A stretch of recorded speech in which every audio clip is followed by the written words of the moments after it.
नमस्कार मंडळी, आज आपण करणार आहोत व्हेज हक्का नूडल्स, जे रेस्टॉरंट आणि कॅफेमध्ये खूप महाग मिळतात. तर आज आपण घरच्या घरी करूयात.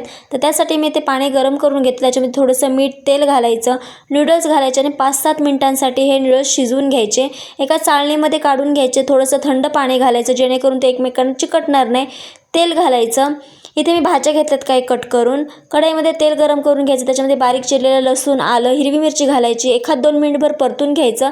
स्लाइस केलेला कांदा घालायचा, तो सुद्धा परतून घ्यायचा. त्यानंतर त्याच्यामध्ये गाजर, शिमला मिरची, कोबी, बारीक चिरलेली कांद्याची पात घालायची आणि 50% फक्त आपल्याला या भाज्या शिजवून घ्यायच्या. त्यानंतर त्याच्यामध्ये soya sauce, red chilli sauce, tomato sauce, Schezwan चटणी घालायची. व्यवस्थित हे सगळं मिक्स करून घ्यायचं. शिजवलेले नूडल्स घालायचे, हक्का नूडल्स मसाला घालायचा आणि मीठ फक्त थोडंसं घालायचं, कारण याच्यामध्ये मीठ असतं मसाल्यामध्ये. व्यवस्थित मिक्स करायचं आणि घरच्या घरी हक्का नूडल्स तयार. तुम्हीही करा आणि व्हिडिओ आवडल्यास लाईक, शेअर, सबस्क्राईब